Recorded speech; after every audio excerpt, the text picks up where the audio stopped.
안녕하세요. 저는 이번 2023년도 경기임용물리에 합격한 정승현 선생님 수강생입니다.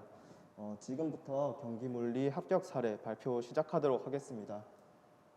오늘 발표는 일단 최종 합격 전 저의 상태와 그다음 최종 합격 결과, 그리고 효과적인 공부 방법, 그리고 인고생들이 궁금할 내용을 제 개인적인 견해를 담아서 조금 답변을 드리고자 합니다. 네, 저 최종 합격 전에는 제가 다른 학과의 대학교를 다니다가 군대를 전역하고 새로 수능을 봤습니다. 그때 수능 볼 때 생물하고 지구과학을 선택했고 수능 성적에 맞춰서 물리교육과에 입학을 했습니다. 그래서 학교 다닐 때 일단은 물리에 대한 전반적인 지식이 없었고, 그러다 보니까 공부에 소홀하게 됐고, 그래서 학교 생활을 재밌게만 보냈지 따로 공부를 열심히 한 학생은 아니었습니다. 그래서 일단 4학년 때 이제 코로나가 터짐으로 인해서 제가 이제 집에 계속 있게 되었는데, 이때부터 이제 임용고시를 준비를 했었습니다. 처음에는 이제 타 강사분을 수강을 하다가 다 선후배들 얘기를 듣고 정티 선생님의 맛보기 강의를 보면서 충돌 공식을 보고 이렇게 공부를 하면 되겠구나 라는 생각이 들어서 정티 선생님의 패키지를 그때부터 결제하여 들었습니다. 초수 때는 그래서 시험을 쳤을 때 전공이 꽈락이 나와가지고 광탈을 했습니다. 그러고 난 다음에 이제 재수 때는 정승현 선생님의 강의가 저한테 굉장히 맞다고 생각이 들어서 1월부터 8월까지는 인터넷 강의를 수강하고, 그 다음에 9월부터 11월까지 모의고사만 노량진에 올라와서 수강을 했습니다. 재수 때도 결과가 그렇게 좋지는 못했는데 1차 컷에서 마이너스 2점으로 탈락을 했습니다. 그래서 제가 하고 싶은 말이 뭐냐, 제가 정승현 선생님의 수업을 듣기 전에는 역학적 에너지 보존이 뭔지도 모르는 물리를 알지 못하는 학생이었습니다. 그리고 두 번의 시험을 치면서 이제 점점 점수가 상승하는 것을 알 수 있었고, 이거를 시험 치고 나서 계속 제가 발전하고 있구나라는 것을 느낄 수 있었습니다. 그래서 삼수를 시작할 때는 정승현 선생님 믿고 한 해 더 하면은 합격할 수 있을 거라는 자신감이 생겼고, 마지막 올인이라는 마음가짐으로 노량진에 다시 한 번 더 올라왔습니다. 그래서 제가 생각하는 물리 공부의 3단계는 첫 번째로는 용어 친숙입니다. 일단은 제가 물리를 제대로 알지 못했기 때문에 새로운 내용을 배울 때 용어에 대한 어려움이 되게 컸습니다. 한번 공부를 하고 나도 용어가 친숙하지 않으니까 그 용어를 친숙하게 만드는데 초수 때 1년 정도 걸린 것 같고, 두 번째로 이제 개념 이해하는데 재수 때 1년을 사용한 것 같습니다. 그리고 마지막으로 개념 정교화를 올해 삼수 때 이뤘던 것 같습니다. 그래서 물리 공부는 용어를 친숙하게 하고 개념을 이해하고 개념을 정교화하는 이 세 단계를 거쳐야 된다고 저는 생각합니다. 네, 최종 합격 결과인데요. 저는 이번 올해 81.33을 받았습니다. 경기 1차 컷에서는 12.33 플러스고요. 이번에 경기에서 1배수를 유출을 해가지고 보니까 1배수 컷에서 플러스 6.671 점수를 받았습니다. 1차 성적에서 교육학은 18.33을 받았고요. 나머지 이제 64점 정도 전공에서 점수를 받았습니다. 그리고 최종에서는 제가 2차를 잘 보지 못해서 86.95를 받아서 최종 성적은 168.28 점수를 받았습니다. 최종 컷에서 플러스 5.57점으로 그래도 석차가 24등인데 46명 중에서 24등이면 그래도 나쁘지 않은 성적을 받았다고 생각을 합니다. 제가 저의 합격 전 상태와 그다음 합격 이제 결과를 보여드린 이유는 저와 같은 물리를 알지 못하는 선생님들도 정티 선생님과 함께 효율적인 공부를 하면은 누구든지 합격을 할 수 있는 시험이라는 것을 알려드리고자 하여 일단 먼저 저의 합격 전 상태와 그다음에 합격 결과를 말씀드렸습니다. 저는 정티 선생님 지금 이 합격 수기를 보고 계시는 분들은 정티 선생님 수강을 원하거나 뭐 지금 수강을 하고 있는 선생님들이라고 예상을 해서 정티 선생님 강의를 어떻게 활용을 하면 좋을지 저는 어떻게 했는지에 대해서 위주로 조금 말씀을 드리려고 합니다. 좀 효과적인 공부 방법은 제가 일단 세 가지를 추려왔는데 첫 번째로는 임용고시의 특성을 파악을 해야 한다고 생각합니다. 제가 이제 공부를 하다 보면은 옆에 많은 분들을 좀 많이 보게 됐는데 기출을 왜 봐야 되는지 정확하게 이해하고 보는 선생님들이 조금 드물었다고 생각을 합니다. 기출을 왜 봐야 되냐 하면 기출을 보게 됐을 때 자주 출제되는 파트들이 분명히 존재합니다. 라그랑지안 같은 경우에는 매년 출제되는 영역들이고 그 다음에 뭐 유효 포텐셜이라든지 뭐 다양한 영역들이 자주 출제가 되는 파트들이 존재합니다. 물리라는 게 되게 방대한 영역, 그러니까 학문이기 때문에 우리 지금 임용고시를 준비할 때는 이런 자주 출제되는 파트들만 잘 숙지하여도 합격하는 데 크게 문제가 없다고 생각합니다. 그리고 임용고시는 대학 시험과 같이 증명을 하는 문제는 아닙니다. 우리 예를 들어서 중학교 때 생각해보면 2차 방정식을 문제를 우리 풀어내는 연습을 했지 2차 방정식을 증명하는 연습은 하지 않았습니다. 임용고시 또한 정해진 시간 안에 다양한 문제들을 풀어야 되는 시험이기 때문에 증명을 백지에 쓰면서 공부하기보단 다양한 문제를 통해서 그 개념을 이해하고 문제를 풀어내는 연습을 해야 된다고 생각합니다. 그래서 보면은 이제 정승현 선생님은 오프닝이라고 이제 얘기를 해주시는데 문제에 대해 푸는 틀이 대부분 존재합니다. 그래서 저는 그 파트별로 오프닝을 연습하는 공부를 선택했습니다. 지금 보시게 되면은 이거는 제가 재수 때 공부했던 내용들인데 이거는 정티 선생님 된 문제였고 밑에 보면은 오프닝, 그 다음에 관련 이론 정리, 그 다음 실수에 대해서 제가 정리를 할 수 있게 틀을 만들었습니다. 지금 유효 포텐셜 문제를 보게 되면은 물어보는 것이 대부분 비슷합니다. 첫 번째로는 유효 포텐셜을 써라. 그리고 원운동을 하기 위한 A의 조건을 구해라. 그 다음에 원운동이 안정적인지 물어보고 그 다음 주기를 물어봅니다. 그래서 제가 오프닝 이제 칸에다가 유효 포텐셜이 뭔지, 그 다음에 원운동을 하기 위한 조건은 뭔지, 그 다음에 안정적, 불안정적 운동이 어떻게 하면 구할 수 있는지, 그 다음 주기에 관한 관련 이론들을 정리해 놓고 옆에는 제가 푸른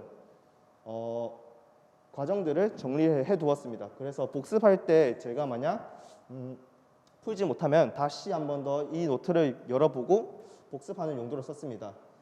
제가 왜 이런 공부를 했냐 하면 이제 다음 보면은 이거는 정승현 선생님 문제 중에 하나인데 이것도 기출 문제입니다. 기출 문제에서 보면은 물어보는 게 되게 비슷합니다. 첫 번째로 유효 포텐셜을 써라. 그리고 그 다음에 원운동 되는 조건을 써라. 그 다음에 회전 주기를 써라. 앞에 정승현 선생님이 내주신 문제랑 보면은 크게 다른 게 없습니다.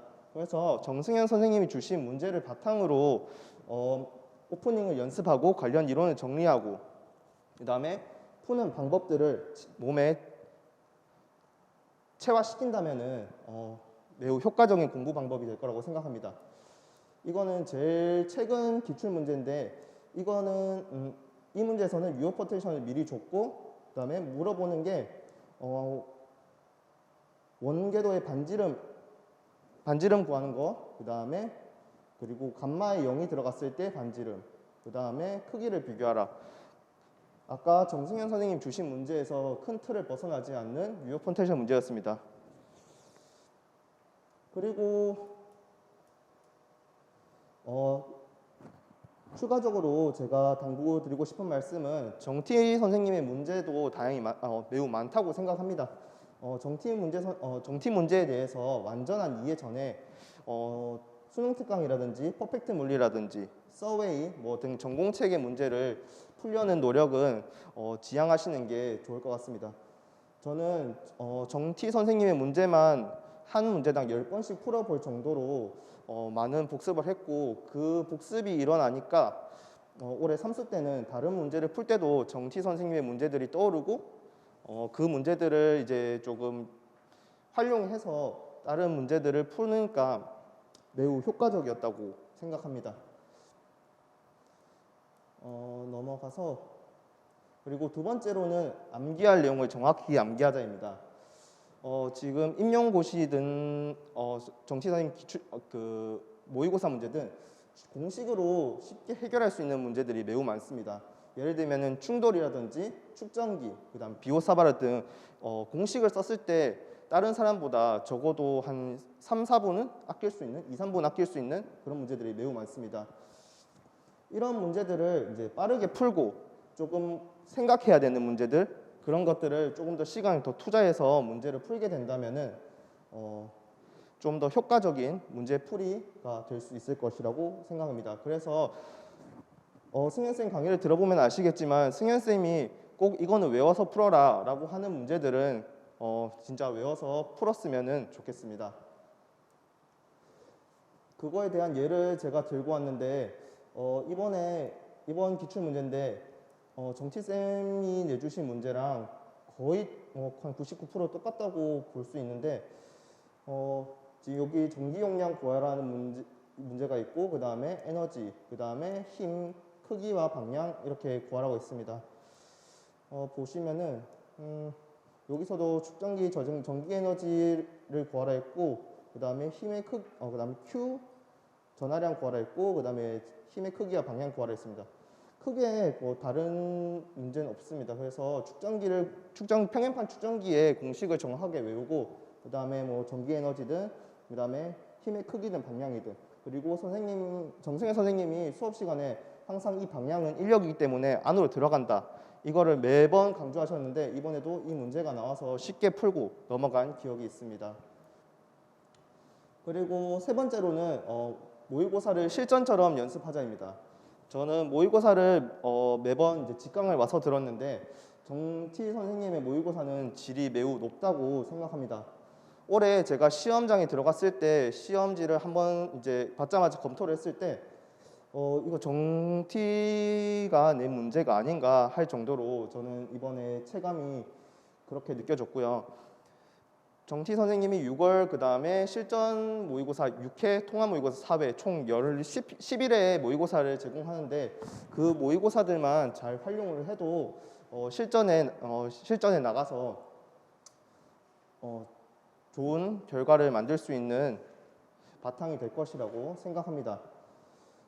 그래서 이제 모의고사를 활용할 때 있어서 그냥 단순히 1번부터 푸는 것이 아니라 자신만의 패턴을 11회 동안 연습하는 게 중요하다고 생각합니다. 저 같은 경우에는 이제 2점짜리 문제를 못 풀면은 더 긴장이 되는 경향이 있어서 2점짜리 문제를 아예 처음부터 보지 않고 제가 풀 수 있는 문제부터 4점짜리든 그런 거는 그렇게 신경 쓰지 않고 제가 풀 수 있는 문제부터 풀고 다시 2번, 3번 이런 식으로 돌아왔던 기억이 있습니다. 이렇게 했을 때 풀 수 있는 문제를 먼저 풀고 그다음에 나중에 그러니까 제가 쉽게 접근하지 못하는 문제들을 풀게 되면은 그 당황해서 못 푸는 경우들을 조금 막아줄 수 있는 경우가 있었던 것 같습니다. 조금 시간을 할애해서 풀게 되면은 좀 넓은 시야로 볼 수 있다는 장점이 있었던 것 같습니다. 이 문제 같은 경우에서는 제가 이번 시험에서 매우 당황했던 문제인데 이런 문제들 경우에는 이제 정티가 따로 이제 모의고사든 유사한 문제는 저는 못 봤다고 생각이 들어서 이 문제를 과감하게 넘기고 2점짜리지만 과감하게 넘기고 4점짜리부터 다 풀고 마지막에 돌아와서 푸니까 그냥 대입만 하고 미분만 하면 되는 문제구나 라는 것을 쉽게 파악할 수 있었습니다. 그래서 이제 선생님들도 이제 모의고사 이제 직강이든 인강이든 수강하시면서 자신만의 패턴을 통해서 모의고사를 11회를 연습하여서 자신만의 패턴을 체화시키는 것을 추천드리겠습니다. 그리고 모의고사를 통해서 자신의 위치를 파악하고 그리고 목표를 설정하라고 제가 당부드리고 싶습니다. 그 과정에서 이제 목표를 달성함으로써 이제 성공 경험으로 이제 자기 효능감을 좀 끌어올릴 수 있고요. 그다음에 등수에는 집착을 크게 안 하셨으면 좋겠습니다. 저의 경우에는 등수가 그렇게 처음부터 좋은 편은 아니었는데 제가 부족한 영역을 공부하고 그다음에 점수를 40대 중반까지 한번 올려보자라는 이제 목표를 잡으니까 등수도 자동적으로 올라갔습니다. 그래서 지금 제가 받았던 성적들인데 실전 1차에서는 33점을 받고 14등을 했었고요.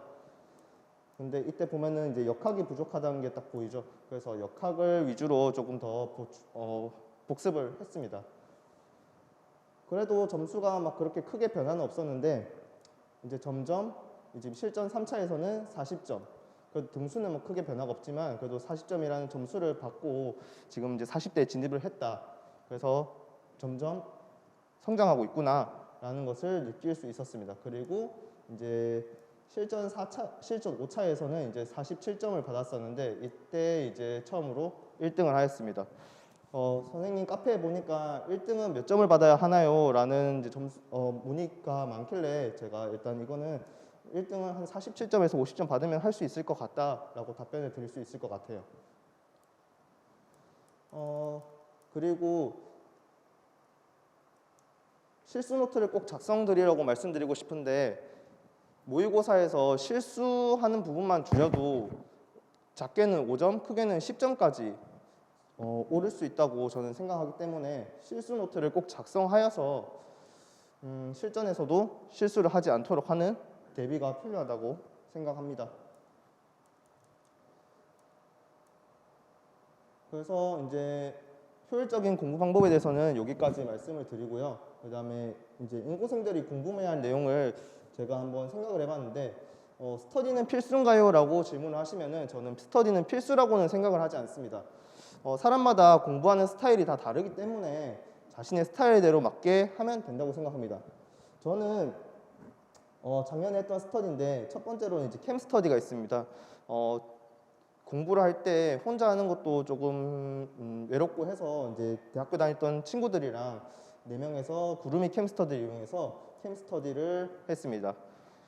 목표 시간은 9시간에서 10시간 정도 잡고 못하면은 벌금 내고 이런 식으로 하여서 캠 스터디를 진행했고요. 그 다음에 두 번째로 아침 기상 스터디. 제가 이제 아침잠이 많기 때문에 이거를 하지 않으면은 늦잠을 자더라고요. 그래서 이것도 대학 동기랑 이제 노량진 근처 카페에서 아침 8시까지 만나자 해서 카페에서 과교론 인출하고 이런 스터디를 진행했습니다. 그리고 세 번째로는 이제 하프모고 스터디를 진행했는데 문제 이거 같은 경우에는 4명의 친구가 했는데 저까지 4명에서 친구가 했는데 기출을 변형하여 문제를 내는 친구도 있었고 그 다음에 정티 문제를 가져와서 그 내는 친구들도 있었습니다. 총 그래서 8문제를 일주일에 한 번씩 하프모고 스터디를 했었고요. 그리고 교육학 모의고사 스터디를 했습니다. 직강에 와서 모의고사 치는 게 효율적이라고 생각은 했지만 강의를 1배속으로 들어야 된다는 단점이 있어가지고 저는 이게 효율적이지 못하다고 생각해서 같은 강의를 듣는 선생님들끼리 모여서 스터디룸에 4명의 선생님이 모여서 모의고사를 시간을 재고 같이 풀고 그 다음에 첨삭을 하는 스터디를 했습니다. 그리고 강의는 집에 와서 혼자 들었습니다. 결과적으로는 5번째로 이제 정티 모의고사 이제 리뷰 스터디를 했는데 이거는 이제 저 포함해서 3명의 선생님과 함께 했습니다. 모의고사를 치고 그 다음 주에 이제 모의고사를 분석해 와서 서로의 의견을 나누는 스터디를 했는데 이거는 이제 공부가 이제 시험이 다 돼 가니까 조금 공부도 집중이 안 되고 리플래시하는 개념으로 다 같이 얘기하는 약간 그런 스터디를 했습니다. 저는 이제 공부는 혼자 하는 것이라고 생각해서 인풋을 위한 스터디는 진행을 하지 않고 모두 다 아웃풋이나 생활 관련해서 스터디를 진행하였습니다. 결론적으로는 이제 자신의 공부 스타일에 맞게 스터디를 진행했으면 좋겠습니다. 그 다음에 직강을 가야 도움이 될까요? 라는 질문도 되게 많이 받는데 저는 개인적으로 공부를 혼자 하는 스타일이기 때문에 이론 강의는 인강이 매우 효율적이라 생각합니다. 인강의 장점으로는 이해가 안 되는 부분을 여러 번 들을 수 있고, 그다음 자료를 다운받을 수 있습니다. 그래서 자료를 매번 이제 새로운 종이에 여러 번 풀기가 가능하기 때문에 인강이 직강보다 조금 더 효율적이라고 생각을 했고, 그다음에 배속을 활용해서 시간 전략도 가능하기 때문에 인강이 저는 조금 더 개념 강의에서는 인강이 더 효율적이라고 생각을 했습니다. 다만 이제 자기주도적 학습 능력이 떨어지면은 진도가 밀리기 때문에 이때는 인강이 되게 독이 될 수도 있다고 생각합니다. 그리고 주간 테스트, 월간 테스트는 현장에서 참여가 불가하니까 이것도 스터디를 이용해서 운영을 해야 하기 때문에 조금 이런 부분도 단점이라고 생각을 합니다. 그래서 저는 모의고사는 직강이 매우 효율적이라 생각하기 때문에 모의고사는 꼭 직강에 오셔서 수강을 하셨으면 좋겠습니다. 그 현장 분위기라든지 이런 것들이 되게 저한테는 시험 준비할 때 매우 도움이 됐다고 생각합니다. 하루에 얼마나 공부해야 하나요라는 질문도 되게 많이 받는데 이거는 되게 추상적인 질문이어서 정해진 시간은 없지만 최대한 여러 번 많이 보는 게 중요하다고 생각합니다. 그래서 저 같은 경우에는 캠스터디를 통해서 9시간에서 10시간 정도의 공부 시간을 확보했고, 그 다음에 기상 스터디를 통해서 늦잠을 방지하여서 공부를 수험생활을 진행했습니다. 그리고 마지막으로 과교론 공부는 어떻게 해야 할까라는 질문도 되게 많이 받는데 과교론도 전공과 크게 다르지 않다고 생각합니다. 기출을 분석하고 개념서를 회독하는 것을 시작해서 기출을 바탕으로 빈출 개념을 단권화를 해야 합니다. 물화생지 카페에 보면은 단권화 자료도 되게 많거든요. 그래서 그런 자료들을 저는 수정을 해서 저만의 단권화 노트를 만들었습니다. 그리고 난 뒤 이제 한 절반 90% 이상의 이제 개념들이 머리에 들어와 있는 상태에서는 이제 빈출 개념 만능 답안을 만들어서 그것들을 암기했습니다. 예를 들면은 귀납의 한계라든지 연역의 한계, 비고치키 GPD에서 교사의 의도, 그다음 라카토스의 긍정적 발견법, 부정적 발견법 등등 이런 부분이 항상 매번 기출되는 문제들이기 때문에 이런 빈출 개념을 통해서 맞는 키워드들을 만들어 시험장에 들어간다면은 과교론도 어렵지 않게 고득점을 받을 수 있을 것이라고 생각합니다. 그리고 교과서 실험은 실험 수행 과정과 그다음에 변인 통제 그리고 유의사항 위주로 보면은 크게 어려움 없이 문제를 해결할 수 있을 것이라고 생각합니다. 오늘 전공 관련해서 합격 수기를 발표하는 거라서 교육학에 대한 내용은 따로 제가 준비를 하진 않았는데, 교육학도 이제 저 같은 경우에는 권지수 선생님 강의를 인터넷으로 수강을 했는데 커리큘럼만 잘 따라가고 복습만 잘 이루어진다면은 교육학 고득점도 어렵지 않다고 생각합니다. 제가 지금 이제 학교에 발령받아서 지금 연수도 이제 막 끝나고 해가지고 좀 급하게 준비하느라 두서없이 말씀드렸을 수도 있는데 저같이 역학적 에너지 보존도 모르는 사람도 정치 선생님과 함께 공부하면 합격을 할 수 있다고 생각합니다. 그래서 여러분들도 올해는 꼭 합격하셨으면 좋겠습니다. 합격 수기 발표 마치도록 하겠습니다.